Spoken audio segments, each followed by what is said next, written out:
샬롬 8월 19일 금요일 하나님 나라를 시작하는 말씀 묵상 시간입니다. 이 아침 우리에게 주신 말씀은 레위기 26장 27절에서 39절입니다. 오늘 말씀은 틴즈누리와 기즈누리의 너무 예쁜 병현이, 다현이 남매를 둔 젊은 삼누리 김기수, 박수현 집사님 가정이 봉독해 주시겠습니다.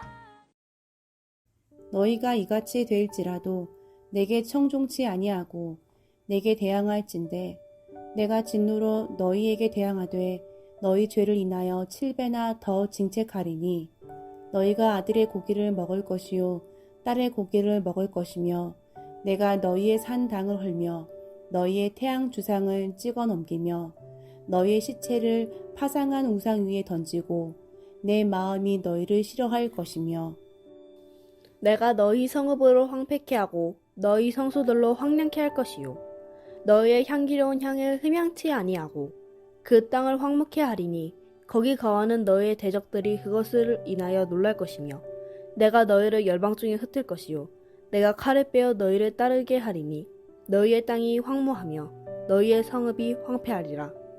너희가 대적의 땅에 거할 동안에 너희 본토가 황무할 것이므로 땅이 안식을 누릴 것이라. 그때 땅이 쉬어 안식을 누리리니 너희가 그 땅에 거한 동안 너희의 안식 시에 쉼을 얻지 못하던 땅이 그 황무할 동안에는 쉬리라.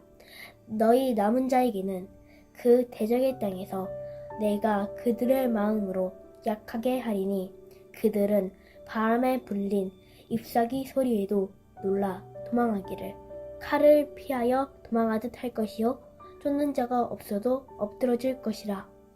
그들은 쫓는 자가 없어도 칼 앞에 있음같이 서로 천답하여 넘어지리니 너희가 대적을 당할 힘이 없을 것이요 너희가 열방 중에 망하리니 너희 대적의 땅이 너희를 삼킬 것이라. 너희 남은 자가 너희 대적의 땅에서 자기의 죄로 인하여 쇠잔하며 그 열조의 죄로 인하여 그 열조같이 쇠잔하리라.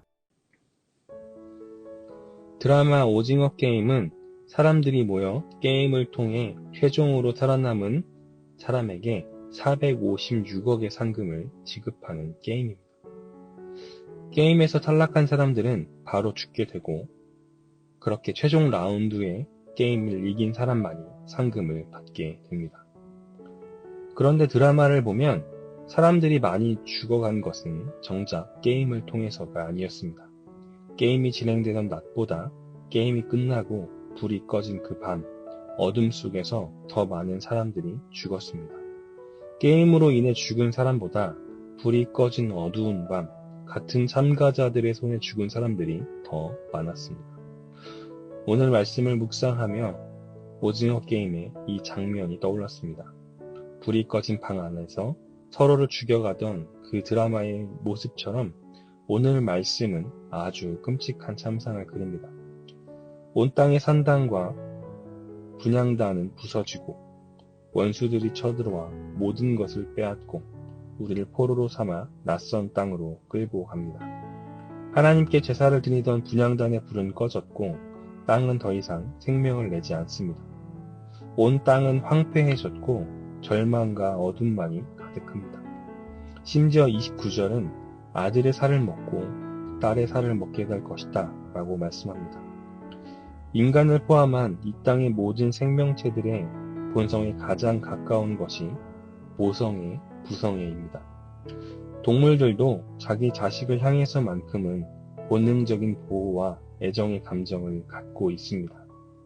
그런데 아들의 살을 먹고 딸의 살을 먹게 된다라는 것은 이러한 인간의 가장 기본적이고 본능적인 속성마저도 상실하게 된다는 것을 뜻합니다. 제게도 딸이 있습니다. 제 딸의 얼굴에 작은 상처 하나 나는 것까지도 저는 너무나 마음이 아픕니다. 그런데 제가 제 딸의 살을 먹는다라는 것을 상상해 보았습니다. 상상만 해도 너무나 끔찍하고 일어날 수가 없는 일입니다. 인간의 가장 기본적인 본성마저 잃어버릴 때 하나님은 26장에서 이러한 저주의 상황을 그리십니다. 26장은 하나님의 복과 저주를 담고 있습니다.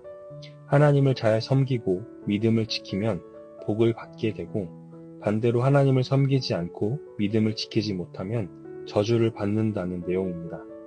오늘 본문의 부분은 하나님을 잘 섬기지 않았을 때 받는 저주의 내용입니다. 정말 끔찍한 내용입니다. 그런데 아들의 살을 먹고 딸의 살을 먹는 이러한 끔찍한 상황의 저주는 하나님이 내리신 저주의 본질이 아닙니다.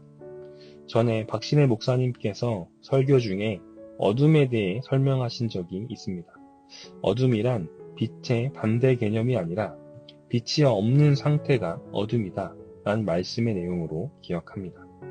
어둠은 그 자체로 존재하는 개념이 아니라 빛이 없는 상태, 빛이 상실한 상태가 어둠입니다. 마찬가지로 하나님이 내리신 저주는 그들이 인간성을 상실하고 온 땅이 파괴되고 원수들의 침략을 받는 이러한 현상을 뜻하지 않습니다. 하나님이 내리신 저주는 하나님이 그들 곁을 떠나는 것, 하나님의 부재 그 자체가 바로 하나님의 저주입니다. 예일대 조직신학자인 미로슬라프 볼프의 인간의 번영의 책에 보면 인간의 잘됨, 번영하는 것은 하나님과의 관계성의 회복에 있다라고 주장합니다.